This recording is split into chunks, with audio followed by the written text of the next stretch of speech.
Bonjour, je m'adresse à toutes les personnes qui ont vraiment tripé dans le programme d'immersion, qui ont tripé à se découvrir, à se confronter à eux-mêmes, à apprendre à trouver la posture pour les aider à faire des meilleurs choix pour eux, à retrouver leur pouvoir personnel puis à s'amener dans le monde d'une différente façon. Toutes les personnes qui ont vraiment aimé ce programme et qui savent qu'ils en veulent plus, j'aimerais vous présenter le programme de maîtrise en dialogue authentique. Je vais vous présenter ce programme-là qui a été créé pour donner suite, pour nous amener une coche plus loin de comment s'amener dans le monde avec ce travail qui va se faire sur 7 blocs de formation dans un groupe fermé et qui va couvrir 4 thèmes. Le premier thème est vraiment sur la connexion à soi. On appelle affectueusement ce premier bloc l'auto-empathie 2.0. Je vais vous en reparler un petit peu plus tout à l'heure. Ensuite, on va avoir 4 blocs consécutifs qui vont porter sur l'intelligence dialogique. Quels sont les outils, quelles sont les postures, quelles sont les façons de faire pour nous aider à débloquer les dialogues?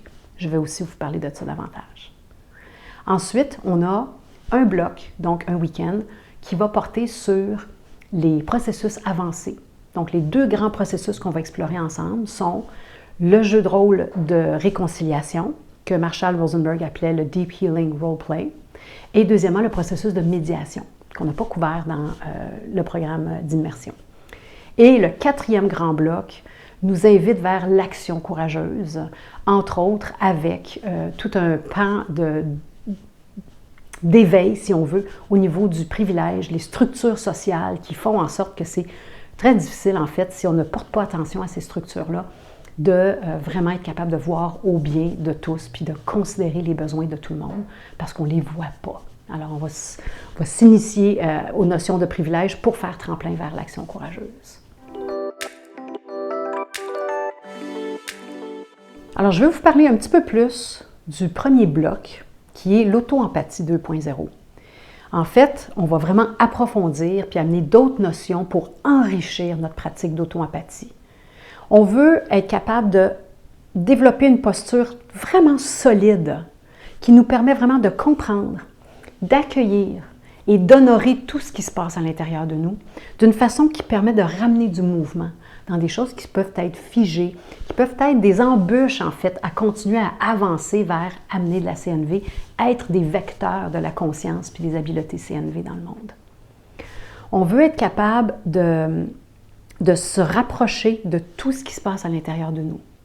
On veut être capable de s'en informer. On veut être capable d'être dans notre propre schéma de bienveillance de façon vraiment puissante. Et ça va nous permettre ensuite d'être vraiment des vecteurs de bienveillance dans toutes nos relations. Ce qu'on veut, c'est qu'en dénouant ce qui est pris en nous, ça redevienne une source de vitalité, une source de clarté, une source de puissance personnelle, une source de... C'est comme une intelligence de notre propre vivant. C'est ça qu'on veut cultiver. Alors, on va le voir pendant un bloc, mais on va le travailler un petit peu à tous les blocs. Tout le long de la maîtrise, l'auto-empathie 2.0 va être un sujet qu'on va continuer de visiter en petits morceaux comme ça. Moi, je souhaite à chaque personne que ce travail-là qu'on investit à l'intérieur de nous soit dans un esprit de découverte, que ça nourrisse vraiment la bienveillance, l'émerveillement. Qu'on soit dans quelque chose qui nous grandisse et non pas qu'on puisse commencer à prendre plaisir à faire ce travail-là, au lieu que ça soit ardu, difficile, toujours confrontant. À force de le faire, puis à force de trouver la force qui est générée puis qui est libérée là-dedans, que ça devienne une source en fait de plaisir et d'empuissancement. Je veux vous parler maintenant des 4 blocs qu'on va faire au sein de la maîtrise qui portent sur l'intelligence dialogique. On veut être capable donc de développer ou augmenter notre capacité d'incarner réellement une intention de dialoguer. Donc, une intention d'être dans une zone d'inter-influence avec d'autres personnes. OK? On veut créer un espace, apprendre à créer un espace avec puissance où on peut s'amener dans toute notre authenticité et inviter toute l'authenticité de l'autre pour vraiment arriver ensemble et explorer des nouvelles possibilités dans ce que j'appelle un peu l'espace mystérieux du dialogue. Quand on entre dans un dialogue, on ne sait pas ce qui va en ressortir. Fait qu'on s'avance, on crée, on s'amène, on a des orientations, puis on ne sait pas exactement comment tout ça va avancer. On veut donc affiner notre capacité de décoder qu'est-ce qui est en train de se passer. Qu'est-ce qui est en train de se passer chez moi, chez l'autre et entre nous. On veut être capable de faire des meilleurs choix pour augmenter la confiance, pour augmenter l'envie de s'engager, l'envie de faire des choses ensemble, l'envie de révéler des nouvelles informations. C'est ça que la confiance permet. La confiance, ça se bâtit, ça se travaille, ça s'investit. C'est ça qu'on va apprendre à faire, entre autres, en maîtrise. On veut être capable, ensemble, avec d'autres personnes, d'arriver à prendre des décisions ensemble qui prennent en considération les besoins de tout le monde, des décisions qui amènent de l'énergie, qui permettent la créativité et donc augmenter la saveur ou améliorer la saveur de notre vivre ensemble, si on veut. Et à ce moment-là, on peut créer toutes sortes de choses nouvelles avec toutes sortes de personnes, de plus en plus toutes sortes de personnes, même des personnes qui ne sont pas du tout initiées au dialogue. On est capable de créer, de générer ces espaces-là. Ces espaces-là, c'est des espaces de pouvoir avec. Et le pouvoir avec, c'est absolument grisant. Le pouvoir avec, c'est la synergie, c'est les espaces de co-création dans lesquels 2 plus 2, là, ça fait vraiment plus que 4. C'est très excitant. On démultiplie notre énergie, notre créativité, on démultiplie la capacité de se mettre en action, de mouvement et de créer des choses qui ont du sens pour nous et pour les autres. Le troisième thème de la maîtrise porte sur des processus avancés de la CNV. Ce sont des processus qui nécessitent plus d'habileté pour être vraiment engagés ou pour vraiment s'y adonner puis les essayer.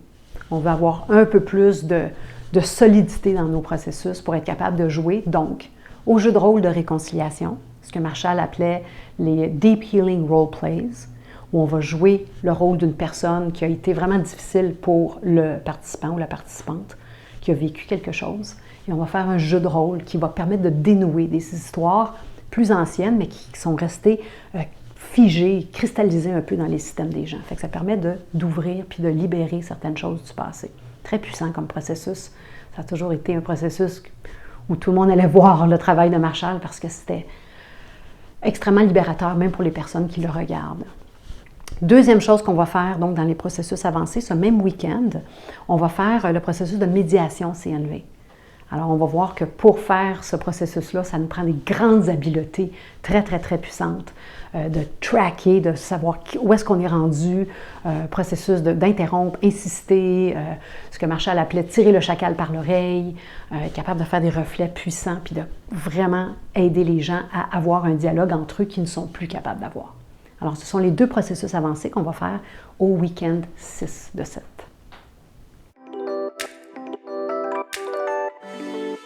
Je vais vous parler du 4e thème du programme de maîtrise qui porte sur l'action courageuse. On va le faire au dernier bloc, donc le 7e de 7 blocs. C'est pour faire tremplin vers ce que Marshall appelait le changement social. Je vais vous initier, si ce n'est pas déjà fait pour vous, au rêve que portait Marshall Rosenberg quand il a créé le processus de la communication non violente. C'était clair pour lui que ça passait d'abord et avant tout par un certain développement personnel. Développer une posture, une solidité, une intention très forte, puis une capacité de transformer ce qui se passait au fur et à mesure pour rester dans cette intention. Et à la fois, il était très clair pour Marshall que ça ne s'arrêtait pas là, mais pas du tout. Dans ce rêve-là, Marshall il nous invite à explorer nos zones d'influence, les endroits où on voudrait voir plus de besoins considérés, de considérer les systèmes, les structures qui jouent sur notre capacité de voir aux besoins de tout le monde, qui jouent sur notre capacité de prendre soin du vivant sous toutes ses formes. Et il nous invite à s'y investir, à amener nos capacités dialogiques, à amener nos capacités d'inviter la co-création dans des sphères qui ont plus d'influence que juste sur notre bonheur personnel. Alors, dans ce dernier bloc, on va voir différentes façons d'aborder le changement social, de commencer à regarder c'est où, nous, nos zones d'influence, sortir de nos zones de confort Et quand on parle de courage, évidemment, on reconnaît qu'il y a des choses là-dedans qui nous font peur. Alors, on va aussi aller chercher du courage à l'intérieur de nous, du ressourcement. Et de le faire ensemble aussi, ça nous donne ce courage-là de ne pas être tout seul, de vouloir s'amener dans le monde au-delà de notre confort personnel, de s'amener dans le monde d'une façon où ça sert, on va amener plus de structure, plus de systèmes au service de plus de vie, de plus de respect, de plus grande capacité d'honorer le vivant, incluant tous les autres êtres humains. Pour les personnes qui s'intéressent à aller vers éventuellement le programme de théorie et concept de la CNV et pour aller vers éventuellement peut-être la certification, il est recommandé, même demandé, de prendre du coaching pendant votre parcours de maîtrise. Le coaching permet plusieurs choses. Un, c'est de faire le point sur les apprentissages, de poser toutes les questions, de recevoir du soutien sur l'appropriation des notions, parce qu'on a tous des défis différents là-dedans. Ça permet de faire en sorte aussi que le programme soit le plus sur mesure possible pour vous, que vous soyez au clair sur les choses que vous maîtrisez déjà et sur les choses qui ont besoin de plus d'attention, pour vraiment avancer puis mettre l'énergie là où ça va compter le plus dans votre intégration de la CNV. Souvent, dans les rencontres de coaching, vous recevez aussi du feedback. Donc, des assistants, des assistantes, des formateurs, des formatrices, vous allez recevoir du feedback qui va vous être livré à chaque rencontre de coaching. Et aussi, souvent, il reste du temps pour regarder est-ce qu'il y a d'autres défis dans votre vie qui pourraient mériter de l'attention du coaching pour être soutenu, pour amener du mouvement.